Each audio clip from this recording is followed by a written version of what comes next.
Everyone, जय माता दी सभी को। कैसे हैं आप लोग? माता रानी की कृपा से स्वस्थ होंगे, यही उम्मीद है। माता रानी आप लोगों पे हमेशा कृपा दृष्टि बनाए रखें। आइए जानते हैं घर की महिला कितने बजे सुबह स्नान करना चाहिए, इसके बाद में साफ सफाई करनी चाहिए या स्नान से पहले साफ सफाई करनी चाहिए। घर की महिला को कितने बजे तक लास्ट स्नान कर लेना चाहिए। जो 3 स्नान होते हैं उनमें से कोई भी स्नान आप कर सकते हैं, जिसके पास जितना टाइम होता है उस नियमों से आप फॉलो कर सकते हैं। जो किचन में से जो 1 लोटा जल से भर के ले जाते हैं, मुख्य द्वार पर छिड़काव करते हैं, तो अपना पितृदोष भी समाप्त हो जाता है। ये भी आपको डेली करना है। जो घर की महिला होती है वो माता लक्ष्मी का रूप होती है।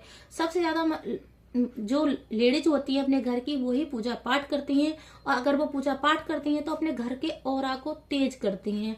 जो भी लेडीज होती हैं जैसी रहती हैं, जैसे साफ सफाई सर धज के रहती हैं, उतना ही माता लक्ष्मी प्रसन्न होती हैं और उस घर में निवास करती हैं। अगर मेरे चैनल पर पहली बार आए हैं तो सब्सक्राइब कर लें, बेल आइकन को प्रेस कर ले, जिससे नोटिफिकेशन आपके पास सबसे पहले पहुंचे, और कमेंट में जय माता दी जरूर लिखें। वीडियो स्टार्ट करते हैं। घर की जो महिला होती है उसको जो पहला स्नान होता है ब्रह्म मुहूर्त में करना है। 4 से 5 बजे के बीच में आप कर सकते हैं। दूसरा जो स्नान होता है 7 बजे तक होता है, 7 बजे तक कर सकते हैं। जो तीसरा स्नान होता है वो 8 बजे तक कर सकते हैं। 8 बजे तक लास्ट होता है। इसमें तीनों स्नान होते हैं, जो इनमें से कभी भी आप कर सकते हैं। क्योंकि अब सर्दियों का टाइम आ गया है तो थोड़ा लेडीज संकोच करती हैं स्नान करने में।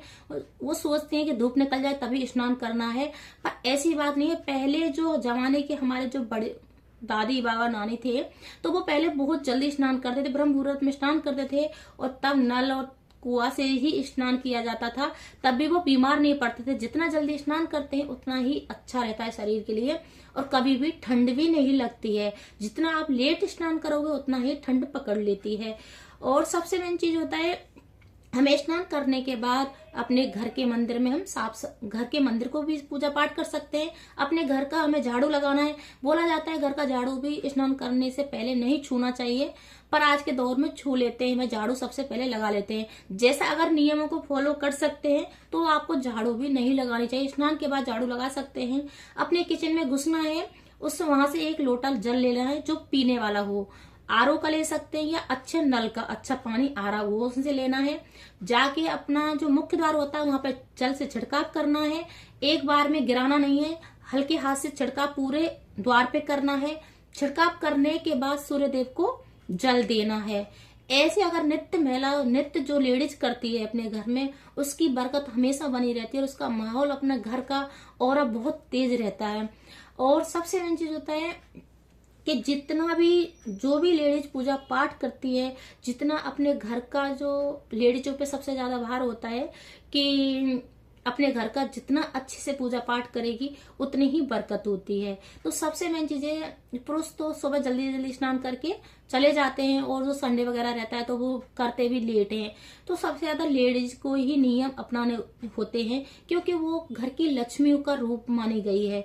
तो जो लक्ष्मी के रूप के लिए हमें अपने घर को बहुत अच्छे से साज संवार के रखना है। अपने खुद को भी हमें साज संवार के रखना है। स्नान करना है, स्नान करने के बाद में अपने खुद का भी श्रृंगार साफ सुथरा रखना है। अब बहुत लोग क्या करते हैं कि जैसे स्नान करने के बाद वही कपड़े रिपीट कर लेते हैं, उन्हीं को पहन लेते हैं। तो ये भी कभी भी नहीं करना चाहिए। स्नान करते हैं तो वो अशुद्ध हो जाते हैं वो कपड़े हमारे। स्नान करने के बाद जैसे हमने पहन लिया है वो कपड़ा जो हमने बिना धुले थे, तो वो हम अशुद्ध हो चुके हैं, तो फिर हमारा कोई भी फायदा नहीं होता है अगर हमने स्नान कर लिया है और वही कपड़े पहन लिए हैं। अगर कपड़ों को पानी में भी धुल के डाल देते हैं तो भी हम उन कपड़ों को पहन सकते हैं, पर बिना ही कपड़ों को वापस नहीं पहना जाता है।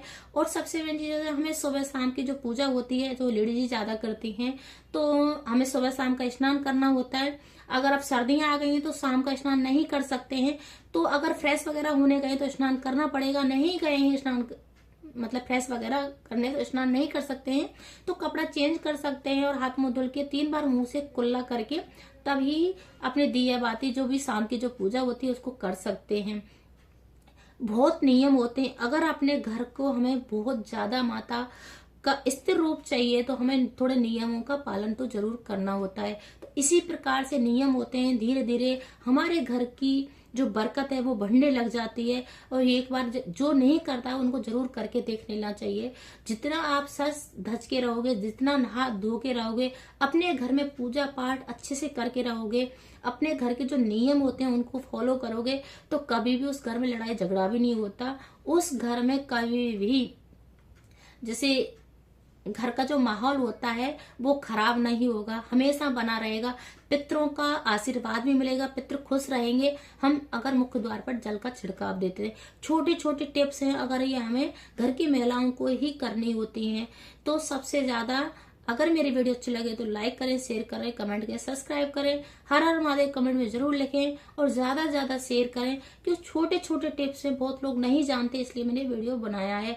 क्योंकि सर्दियों का टाइम आ गया और सर्दियों में बहुत लोग इतनी लापरवाही करते हैं हद से ज्यादा, इसलिए मैंने आपको बताया है कि सर्दियों में हमेशा बहुत ज्यादा लेट नहाते हैं लोग, नहाते भी नहीं, 2-2 3-3 दिन हो जाते हैं, बहुत ज्यादा आलसी लोग हो जाते हैं, बिस्तर से निकलते ही नहीं है।